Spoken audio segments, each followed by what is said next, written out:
Hey there, Washington Commanders fans. If you're here, it's because you want to know all about what went down in our latest preseason game, and I'm going to break down every detail for you.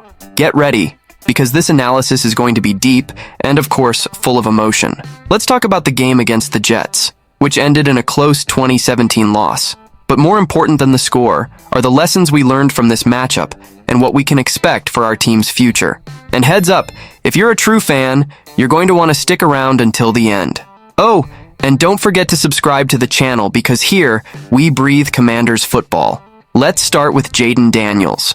I know there was a lot of hype around the kid, and he didn't disappoint. We knew he had talent, but seeing it on the field is something else, right? His first pass wasn't great, far off the mark, leaving us a bit concerned. But right after, he showed why he was chosen as the second overall pick. A precise pass to Dyami Brown in a tiny window was one of those moments that makes you jump off the couch. And that 42-yard catch?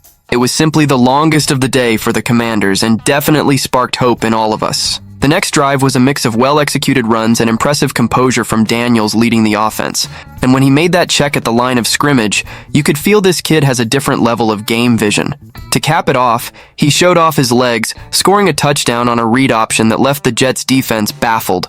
Daniels finished the day 2 for 3 with 45 yards and a TD. It may have been just one drive, but what a drive, my friends. It left everyone eager to see more. Now, let's talk about the starting defense. We know that preseason is a tricky time, teams are still adjusting, and many starters don't even take the field. But even with that context, the Commanders' defense put on a show. The Jets took the field with a lineup full of backups, and our guys didn't give them an inch. On their first drive, the Jets lost 5 yards and were off the field after just 3 plays. It was quick, aggressive defense, just the way we like it. The highlight, without a doubt, was on 3rd and 14 when Frankie Louvu and Mike Sainristil swarmed the Jets receiver and prevented any progress. This defense has bought into Joe Witt Jr.'s philosophy, our defensive coordinator, and it's visible. The players are flying to the ball and tackling with an intensity we didn't see last year. It wasn't perfect, of course, but you could already feel a different energy. And that, folks, is reason enough to get excited. But not everything is rosy, right? The backup defense still has a lot to work on. We had some good moments, like Benning Patoi's sack that forced a 4th down and Jamin Davis's consecutive tackles, who is adapting to playing closer to the line of scrimmage.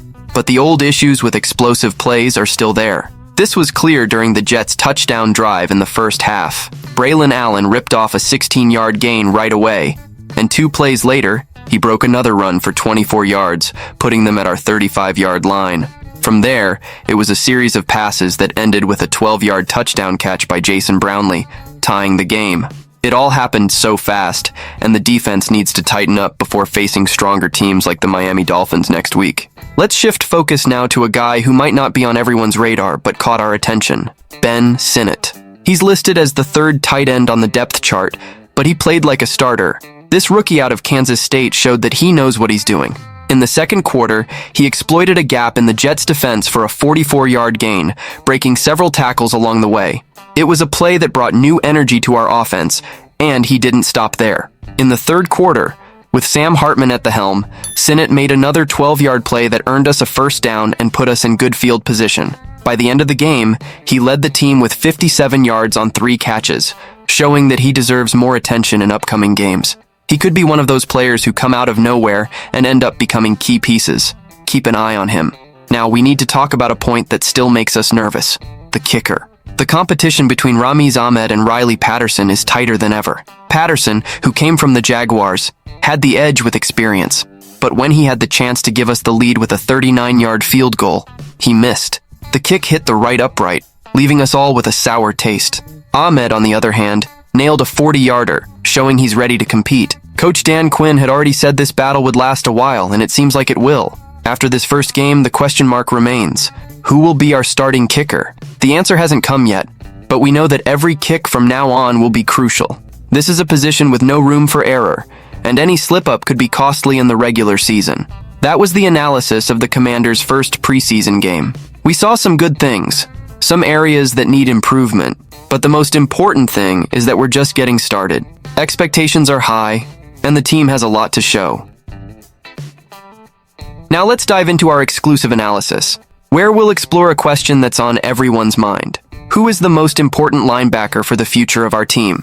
I know you've probably heard about the signing of veteran Bobby Wagner this offseason, but the big question is he really the key piece we've been waiting for? And more importantly, what does this mean for our team in the long run? Before we begin, make sure to hit that like button and subscribe to the channel. Now, let's get down to business. If you're a Commanders fan, you know we've had a busy offseason.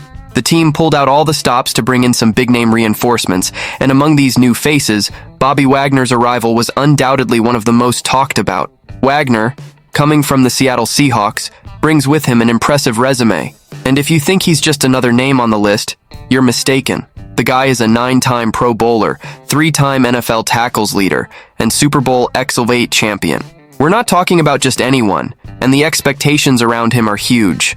But with 35 just around the corner, does he still have what it takes to be the anchor of our defense? That's what we're going to discuss today. If we look at the Commanders' recent history, it's clear that the linebacker position has been a headache. Last season, inconsistency was a glaring issue. That's precisely why Wagner's signing caught so much attention. He not only has experience, but also brings a natural leadership that could completely transform the dynamics of our team. Dan Quinn, our new head coach, knows Wagner well from their time with the Seahawks, and that could be the difference maker we need to get things in order. However, the burning question is, will a one-year contract be enough for him to establish himself and make the impact we're hoping for? Leave your thoughts in the comments. Journalist Matt Holder from Bleacher Report made an interesting point, highlighting that the most important contract decision for the Commanders this season is exactly this: Bobby Wagner's future. And why is that? Because unlike other teams with a long list of high-profile free agents, we're focused on how this one-year deal will play out. Wagner hasn't even suited up for an official game yet, but he's already in the spotlight. The issue here isn't just what he can do on the field, but the long-term impact of his presence on the team. Will he be that veteran who comes in, changes the team's mentality, and takes us to the playoffs? Or will he just be a risky bet that doesn't deliver the expected return? And look, if you think Wagner is the only one under the microscope, you'd better keep an eye on some other signings that could shake things up around here. Frankie Louvu and Jordan Magee, who also arrived this offseason, are names ready to make their mark. Louvu, for instance, has been on the rise in the NFL and could be a surprise piece that gives our defense an extra boost. Magee, our 5th-round pick, has a lot of potential to be developed, and with mentorship from someone like Wagner, the sky's the limit for this kid. So, do you think they'll be able to step up and prove they belong on the team? Share your thoughts. Now, let's talk a bit about Wagner's background, because you can't ignore the legacy he brings to Washington. He started his college career with the Utah State Aggies, where he already showed he had something special. He was drafted by the Seahawks in the 2nd round of the 2012 draft, and since then, he's been an unstoppable force on defense. Besides the Super Bowl he won, Wagner has a slew of individual accolades that place him among the greatest linebackers in NFL history. It's no wonder he's on the all-decade team of the 2010s. But like any other athlete, he's not immune to time. The question remains, can he still deliver the same level of performance now, in the latter stages of his career? And if he can't, what does that mean for the Commanders? Speaking of his stint with the Los Angeles Rams in 2022, Wagner had a solid season, but many are wondering if he's at the end of the road or if he still has a few good seasons left in him. For us Commanders fans, this is a real concern. We're investing in a player who has already achieved a lot, but who is also at a stage in his career where things start to change. His experience is undeniable, but will that experience translate into results on the field? And more, is our front office already thinking about a contract extension, or is this 1 year just a test to see if he still has it? I want to hear your opinion. So, fan, you might be wondering, what does all this mean for the future of the Washington Commanders? The truth is, we're at a crucial point where the decisions we make now will directly impact the next decade of our team.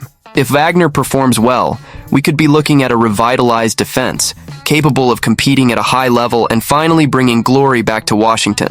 But if things don't go as planned, we might be back to square one, needing to restart an entire rebuilding process. That's why every play, every practice, every decision by Coach Dan Quinn will be crucial on this journey. And as fans, all we can do is root for and support the team because, in the end, we're the ones who make the difference. We're wrapping up, but before we go, I want to leave you with a question to think about. If Bobby Wagner doesn't deliver what we're hoping for, who do you think should be the next target for the Commanders to lead the defense? Could Frankie Louvu or Jordan Magee be ready to take on that role? Or do we need to look for a new star in the next draft? Share your thoughts in the comments, and of course, don't forget to subscribe to the channel to keep following this and other discussions about our beloved team.